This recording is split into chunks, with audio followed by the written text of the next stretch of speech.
রানী। রানীর একটা খুব ছোট্ট, এটা একটা ভৌতিক অভিজ্ঞতা বলা যেতে পারে। রানীর বাবারা 3 ভাই। বড় ভাই যে বা বড় ছেলে সে হচ্ছে রানীর বাবা। এরপরে আছে মেজো কাকা। মেজো কাকার নিজস্ব বিয়ে হয়েছে, সংসার আছে তার, সে আলাদা থাকে। আর এরপরে আছে ছোট কাকা। ছোট কাকা কোনোদিনই বিয়ে করেনি, অবিবাহিত। রানীকে বাড়ির একটাই মেয়ে ছিল ও, তো ওকে সবাই খুব ভালোবাসতো, কিন্তু স্পেশালি ওর ছোট কাকাকে খুব ভালোবাসতো। ওর ছোট কাকা ওকে রানী মা বলে ডাকতো। ঠিক আছে, সকলে যদিও বা রানী ডাকতো, কিন্তু ওর ছোট কাকাই একমাত্র ওকে রানীমা বলে ডাকতো। তো রানীর সাথে ওর ছোট কাকার ভীষণ ভালো সম্পর্ক। তো সব কিছু ঠিকঠাকই চলছিল। একদিন হঠাৎ করে রানীর ছোট কাকা রোড অ্যাক্সিডেন্টে মারা যায়। তো ছোট কাকা মারা যাওয়ার পর শ্রাদ্ধ শান্তি হয়েছে। তো রানীর তখন বয়স মোটামুটি 11-12 বছর। সময়টা ছিল গরমকাল।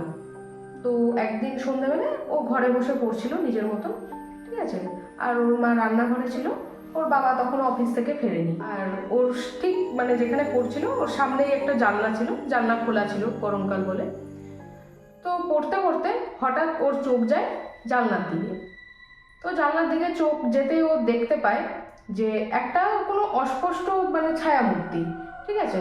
তো ও ভেবেছে হয়তো বাইরের কোনো লোকজন হবে। তো ও অতটা পাত্তা দেয়নি, আবার পড়ার দিকে ফোকাস করে। এরপরে ও শুনতে পায় কেউ যেন কেউ নাম ধরে ডাকছে।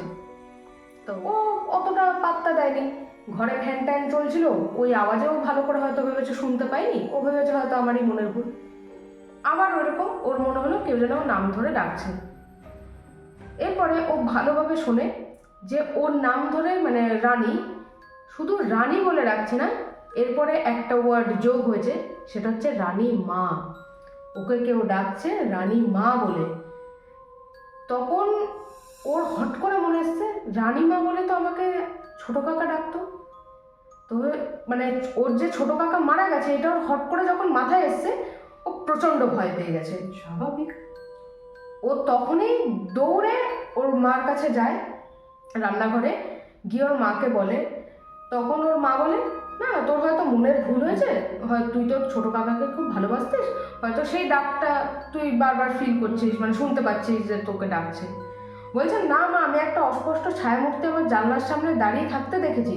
ও বলছে, কিন্তু ওর মা যেটা ভেবেছে হয়তো বাচ্চা মানুষ, হয়তো ছোট কাকাকে খুব ভালোবাসতো, তাই জন্য হয়তো এরকম হচ্ছে। যাই হোক, তারপরে রাতের খাবার টাবার খেয়ে ও শুতে চলে আসে। তো ওর ঘুমের মধ্যেই মনে হয়েছে ওকে আবার কেউ রানীমা বলে ডাকছে। তা প্রথমবারে গভীর ঘুম, তো প্রথমবারে ও সাড়া দেয়নি। তারপরের বারে যখন আবার ডেকেছে, তারপরের বার ও সাড়া দিয়ে ও বেরিয়ে আসে। যে ওর মনে হলো যে ওকে কেউ বলছে যে রানীমা আয় আমার কাছে আয়। ও সেই কথা শুনে বেরিয়ে পড়েছে গভীর ঘুমে আচ্ছন্ন। তো রানী যেই মুহূর্তে দরজা খুলে বেরোচ্ছে বাইরের দিকে, তখন ওর মা ওকে পেছন থেকে ডাক দিয়ে বলছে, রানী বেরোস না, এবারের ডাকটা আমিও শুনেছি। মানে এটাকে তোমরা নিশির ডাক বলবে না কোনো ভৌতিক ঘটনা বলবে আমার জানা নেই সেটা। তো রানী এটুকুই আমাদের জানিয়েছে যে এই ঘটনাটি তার সাথে ঘটে যাওয়া একটা সত্যি ভৌতিক হতে পারে তার ছোট কাকা যেহেতু তাকে খুব ভালোবাসতো, একটা টান তো থেকেই যায় মানুষের, এপার ওপার হওয়ার পরও একটা টান তো থেকেই যায় কাছের মানুষের জন্য। হ্যাঁ। আজকের এই ছোট্ট ঘটনাটা এখানেই শেষ করলাম। তোমাদের নিজেদের কাছে কোনো, তোমাদের ছোট হোক বড় হোক, কোনো অভিজ্ঞতা থাকলে আমাদের কাছে শেয়ার করবে। আমাদের দুজনের যদি ভালো লাগে আমরা অবশ্যই তোমাদেরকে পড়ে শোনাবো আমাদের মতন করে। আজকের জন্য এটুকুই। সুস্থ থাকো, ভালো থাকো। আর যদি গল্পটি তোমাদের ভালো লাগে বন্ধুদের সাথে শেয়ার করো, লাইক করো, কমেন্ট করো।